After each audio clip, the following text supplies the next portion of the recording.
Bonsoir les amis, j'espère que vous allez tous très bien. NITCHE, Nietzsche ou bien Emmanuel Niamke pour ceux qui me suivent sur Twitter. Alors les gars, j'attendais le match de la Guinée, la fin du match de la Guinée pour pouvoir sortir un débrief sur ces deux matchs-là. Surtout parce que je ne connaissais pas encore le sort de l'équipe du Cameroun. C'est ça le plus important, l'équipe du Cameroun, parce qu'il fallait attendre Guinée-Gambie avant de savoir un peu vers où il se situe. Et après la victoire de la Guinée, 1-0, on va parler de ce match très rapidement. Il se trouve alors que l'équipe du Cameroun a une chance de se qualifier pour les prochains tours. Déjà, c'est beaucoup de calculs. Vous savez déjà, c'est beaucoup de calculs. Il faut que la Guinée perde contre le Sénégal, ce qui ne devrait pas être un problème. Hein. Je ne dis pas que la Guinée était mauvaise, je ne dis pas que la Guinée est une mauvaise équipe. C'est quand même une bonne équipe. C'est une équipe qui a su dominer contre la Gambie. C'est juste qu'elle n'a pas eu à la finition. Mais on va noter aussi que la Gambie a eu des occasions. On va revenir rapidement sur le match là. Du coup, il faut que la Guinée perde contre le Sénégal. Il faut que le Cameroun optimise son goal à virage, c'est-à-dire il faut que le Cameroun marque beaucoup contre la Gambie. Mais je pense que cette partie-là, ça va être compliqué parce que la Gambie, c'est quand même une opposition. Voilà, ils m'ont surpris, surtout le match contre la Guinée. Je m'attendais à ce que la Guinée les écrase. Je ne suis pas en train de cracher sur la Gambie. Mais footballistiquement parlant, la Guinée est au-dessus. Mais ils se sont procurés quand même beaucoup d'occasions. Et c'est ce qui est étonnant. Cette Gambie-là s'est procuré beaucoup d'occasions, a su défendre. Mais bon, ils ont encaissé un but qui était... Voilà. Je pense que même ils auraient pu prendre 2 ou 3 faciles, mais c'est parce que leur gardien, Ndiaye, il me fait penser à un Sénégal. Je ne sais pas pourquoi, mais c'est parce que leur gardien, il a été très bon aujourd'hui. Il a vraiment... Vous faites quand Naby Keïta, il entre, il a eu une occasion même. Mais avant que Naby Keïta se retourne pour essayer de marquer, là, il y a eu un très bon sauvetage de la part du gardien de la Gambie. Donc ce gardien-là, franchement, je le trouve très bon. Et il a su faire des arrêts là où il faut. Mais la Gambie avait très mal commencé sa rencontre. Mais après, le match a commencé à s'équilibrer. Il y a eu l'entrée de Minte, mais qui a fait beaucoup de bien sur le côté gauche de la Gambie, mais il est très véloce. Il a même marqué un but qui a fini hors jeu. Donc, il a fini hors jeu, il était à ça en fait. C'était un très beau but dans le contrôle, l'accélération, l'élimination, la finition, tout était parfait. Donc voilà, je trouve que cette équipe de Gambie là a quand même quelque chose à proposer. Mais c'est le Cameroun. Le Cameroun, les gars, qu'on le veuille ou non, c'est une très grande nation du football africain. C'est les gars, ils ont 5. Voilà, tu sais, en fait, tu connais déjà le palmarès du Cameroun, je n'ai pas besoin de te rappeler. 5 cannes. Mais c'est quand même une grande nation. Je ne pense pas que le Cameroun va avoir beaucoup de problèmes pour battre cette équipe de la Gambie là. Par contre, je ne pense pas non plus que ça sera facile parce que cette équipe de la Gambie là a eu des occasions qu'ils ont ratées contre la Guinée. Cette même Guinée là qui a fait un match nul contre le Cameroun, ils étaient rabaissés ils avaient perdu un joueur, leur capitaine. Ça va être cette poule là, ça va être très compliqué. D'abord même notre poule même là, la Côte d'Ivoire, on sait que ça va être chaud. Mais là je suis concentré sur la poule de la Guinée et puis du Cameroun. Donc là, tu as cette Guinée-là, en fait, qui arrive à sortir la tête de l'eau, qui arrive à marquer un but qui, pour moi, devrait finir facilement 2-1. Il aurait dû avoir beaucoup plus de buts, mais il faut louer aussi les gardiens qui ont été bons aujourd'hui. Donc la Guinée a déjà un pied, je veux dire même, ils sont déjà qualifiés, en fait. Voilà, parce que pour eux, ils seront forcément entre les meilleurs troisièmes s'ils perdent contre le Sénégal et que le Cameroun gagne. Mais pour le Cameroun, ça va être un peu compliqué parce que le Cameroun doit chicoter la Gambie au moins 3-0. Parce que là, ils ont pris 3 buts aujourd'hui. Donc le goal à virage, c'est quoi? C'est -2 si je ne me trompe pas. Ouais, -2. Donc il faut qu'ils gagnent. Il faut que le goal à virage pour être les meilleurs troisièmes soit entre 0 et plus. Donc là, il faut qu'ils gagnent avec un score lourd. Mais on va parler du match Sénégal-Cameroun qui était le choc de cette journée-là. Le Cameroun, on se dit la vérité, Diouf, il a raison. C'est juste que Diouf n'aurait pas dû. Moi, je pense que la sortie médiatique de Diouf, il n'aurait juste pas dû le dire. Mais Diouf a raison, le Cameroun, c'est plus le Cameroun qu'on connaissait là. Même chose pour la Côte d'Ivoire, hein. Je ne suis pas en train de tirer sur le Cameroun et puis lever mon pays, non. Loin de là, je suis en train d'essayer de faire un débrief. Je mets le côté ivoirien, vous connaissez le clash actuellement, ivoirien, Cameroun et tout ça, c'est sur Twitter. Là, je suis en train d'essayer d'être objectivement possible, même si le Cameroun se doit d'être vanné, parce que le Cameroun vanne beaucoup. Voilà, la Côte d'Ivoire aussi, on vanne, donc si ça chauffe, ils vont nous vanner. Regarde, on nous a vanné. Donc, c'est ça. Donc, le Cameroun se doit d'être vanné parce qu'ils vannent beaucoup. Voilà, le Cameroun. Et puis, on sait, le continent camerounais, ils sont très fiers d'eux. Donc, c'est ça qui est bon, même quand tu les piques. Et puis, voilà, c'est comme ça, c'est le foot, c'est l'Afrique. On s'aime comme ça.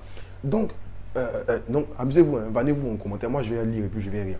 Mais le Cameroun n'est plus le Cameroun qu'il était. Et Diouf, il a raison quand il dit ça. C'est juste que j'aime pas les sorties où on tire sur la gestion, qui veut dire on tire sur Eto'o, sachant qu'Eto'o, il avait tiré sur Diouf avant.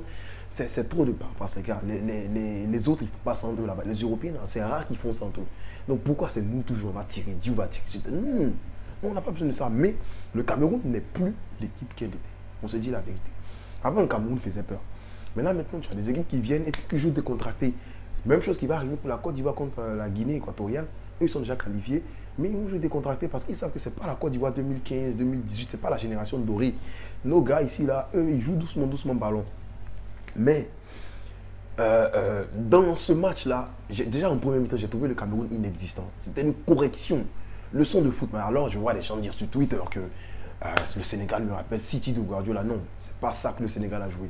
Gros respect à Aliou Cissé déjà. Parce que Aliou Cissé, non mais lui c'est un coach. Ça n'a rien à voir avec nos coachs là. Ça n'a rien à voir avec le Lion Pasteur. Quand je dis Lion Pasteur, je parle de son qui dit que Dieu sera de notre côté. Frérot, on vient jouer au foot, toi tu dis Dieu sera de notre côté. Non mais vous-même Camerounais, dites-moi. Votre coach, on dit mais comment on va faire pour gagner? Il dit non, Dieu sera de notre côté. Mais c'est quoi ça? Tout le monde, tous les Africains qui viennent jouer, ils viennent avec leur Dieu. Je vais dire leur Dieu parce que certains viennent avec les bambous, certains viennent avec les écorces. Bon, ça c'est votre problème, moi c'est pas mon problème. Mais chacun vient avec son Dieu. Donc Dieu sera de notre côté. De quoi tu parles? On te dit trouve les stratégies, tu parles de Dieu sera de notre côté. Donc Song et son vieux Moro Gassé, c'est le même problème. C'est des coachs vraiment, vraiment je suis désolé, mais ce ne sont pas de très bons coachs. Mais Aliou Cissé, il a tout mon respect. Parce que regarde, le petit Lamine Camara, c'est un jeune. C'est un jeune, il est capitaine de quoi? U22, U21 si je ne me trompe pas. Mais il est fort, il joue. Mais chez nous, c'est pas comme ça. On va faire jouer les vieux éléphants et on ne veut pas les frustrer parce que sinon ça ne sera pas bien. Donc, il faut faire jouer les vieux éléphants et puis les petits qui sont bons, on ne les prend pas, on ne les appelle pas ou bien on ne les fait pas jouer. Moi, je ne suis pas d'accord avec ça. Lui aussi, c'est aujourd'hui, il fait confiance au petit Lamine Camara qui est la relève du football sénégalais. Ils ont de très bons joueurs, il y a les gays et tout. La relève du football sénégalais. Il fait jouer, mais le petit Prou, bon, dommage pour sa blessure, j'espère que c'est pas bien grave, j'ai pas suivi comment ça va être, est-ce que c'est juste un petit truc ou pas. Mais il fait confiance aux jeunes, puis ça paye. Le petit il joue un très bon match avant sa blessure, avant de sortir sur blessure. Et devant le trident, Sadio Mané, Habib Diallo et Ismaël Assar, les trois ont marqué. Non, mais ça te montre à quel point l'armada offensive du Sénégal est à respecter. Mais Sénégal, avec l'armada offensive du Sénégal est à respecter, mais ça fait peur. Les trois qui mettent devant, les trois marques, et les gars se procurent beaucoup d'occasions. En fait, ce match-là, il aurait pu finir sur un score plus fleuve que ça. Je suis outré quand je vois Onana titulaire devant un doigt. Mais vous manquez de respect à votre propre maillot, vous manquez de respect à votre propre sélection. Je suis désolé, mais moi je suis un youtubeur, je vais dire ce que je vois. Le gars, il vient à 48 heures, de son premier match. Et puis l'autre, vous le mettez sur le banc, vous le faites jouer. Mais quel message vous envoyez à ceux qui étaient là avant? C'est la même chose que j'ai dit par rapport à Sékou Fofana. Mais Sékou Fofana, lui, il nous fait mentir. Lui, il ne vient pas. Les gars viennent, ils jouent. Le jour, il vient, il joue mieux que tout le monde. Il joue mieux que les caissiers et tout. On n'a qu'à dire quoi? On ne peut plus tirer sur lui, gars. Mais regarde, le gars, en moins de 48 heures, il a encaissé 5 buts. Il est parti encaisser 2 buts contre Tottenham. Là-bas, il est revenu. Il faisait le malin dans l'avion. Il arrive, il joue. Et puis, il encaisse encore 3 buts. Déjà, le premier but, mais moi, je me demande pourquoi il dégage des points. Le ballon, il tombe dans l'épée d'Ismaël Assar, qui finition. Franchement, je trouve que le Sénégal était carrément au-dessus. Le Sénégal, ils me font peur. Je vous dis la vérité. Hein.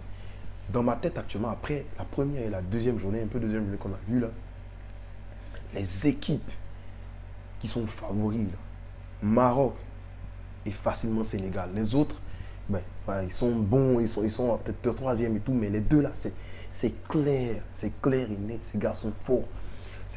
Le Sénégal, ils sont forts. L'armada offensive du Sénégal, mais ça fait peur.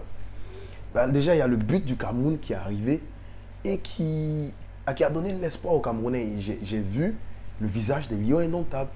J'ai vu des gars qui ne voulaient pas perdre. Mais ce visage-là, ils l'ont montré que 5-6 minutes. Avant, ils étaient où? Zambo Nguissa. Désolé, je vais dire le thème parce que ça fait rire sur toutes les gens l'appellent. Les Camerounais même l'appellent Zambo Larissa. Avec ses mèches, il a mis sur sa tête là. Lui et puis ici, c'est le même combat. C'est le même combat. Hein. Zambo Nguissa. Frérot, il était où? Tu étais où quand ton équipe avait besoin de ton milieu? On ne le voyait pas. Mais Castelletto, il rafraîchit cette équipe-là avec ce coup de tête-là. Avec un très beau centre de... Je ne sais pas c'est qui a centré là. C'est pas Ngamaleu, parce que Ngamaleu, mon frère, tu es lié. Ngamale, tu es lié, tu as dribblé combien de personnes? Ngamale, il est lié, il a dribblé combien de personnes? Même problème avec Christian Kwame, on a mis sur côté là-bas. 2 touches de balle, il ne peut pas faire. Mais Ngamale, c'est pas ça. Ngamale, dribblé. Tu as dribblé combien de personnes? Combien de centres il a fait sur la tête des gars? Parce que le Cameroun, le jeu que je vois, le Cameroun, en fait, le Sénégal laisse le Cameroun jouer, il récupère. Transition rapide, boum, ils sont là-bas. Le Cameroun, la seule façon qu'ils ont, je l'ai déjà dit dans le début précédent, c'est centre-tête, centre-tête. On a vu aujourd'hui, ça a failli redonner l'espoir aux Camerounais. L'autre gars là, le gars qui a centré là, le Cameroun m'a qui dit taisez-vous. Mon gars, vous ne menez pas. Calme-toi, va prendre le ballon, mais au milieu. C'est quand vous faites 2-2 que tu dis aux gens de se taire. Au contraire, quand il y a 2-1, tu prends le ballon, tu mets au milieu, tu demandes aux gens de se lever pour vous. Tu ne vas pas venir dire aux gens, voilà ce qui s'est passé. Après, ça aurait pu facilement finir 2-2. Hein, parce qu'il y a eu une occasion mais qui est passée à ça de rentrer. Et franchement, moi, je suis content que ce ne soit pas entré parce que ça allait cacher tellement de choses dans cette équipe du Cameroun là. Ils allaient penser qu'ils sont au niveau du Sénégal. C'est pas vrai du tout. Il n'y a aucune équipe actuellement qui est au niveau du Sénégal. Je suis désolé. Je ne sais pas de quel pays tu es là. Peut-être de Cap-Vert vont se lever. Ils vont dire, là c'est le Brésil actuellement. Mais il n'y a aucune équipe qui est au niveau du Sénégal. Offensivement parlant, ces gars-là, ils sont forts. Ils me font peur. Donc le 2-2, il allait justifier un peu que voilà, on est le Cameroun et tout, blablabla. Il n'y a plus ça. C'est pas, vous n'êtes plus le Cameroun que vous étiez. Donc voilà, sur ce but-là, sur le premier but sur le but du Cameroun même, je pense qu'il y a un problème de marquage et il y a eu Koulibaly même qui a donné le dos. Voilà. Mais après, bon, Sadio Mané, il éteint vraiment le Cameroun avec son but là. Encore sur passe de qui? Ismaël Assar. Il est trop fort. Mais Sadio Mané, la manière dont il place le ballon là, c'est tellement beau à voir. Il met même pas de force. Mais le gardien, il ne peut pas aller chercher. Alors ça, je ne vais pas mettre la faute sur, comment il s'appelle, Onana. Ce n'est pas la faute à Onana. Le ballon, il était trop bien placé. C'est impossible d'aller chercher ça. Mais les gars, dites à Onana qui n'est pas le Manuel Neuer qu'il pense être. Hein. Il n'est pas ce Manuel Neuer là. Donc voilà, voilà comment j'ai vu le match. Je pense que le Sénégal est carrément au-dessus de toutes les équipes africaines actuellement. Légèrement au-dessus du Maroc, mais le Sénégal, c'est pratique. Ils méritent le titre de champion, il n'y a rien à dire. Ça va être compliqué de sortir ces gars-là. Je ne veux même pas les rencontrer. Alors si la Côte d'Ivoire gagne son match prochain, on sera opposé au numéro 2, au deuxième de cette poule-là. Ça peut être la Guinée, ça peut être le Cameroun, ça peut être un combat entre belles familles et tout, ça sera beau à voir. Franchement, moi j'attends ça, il n'y a pas de problème.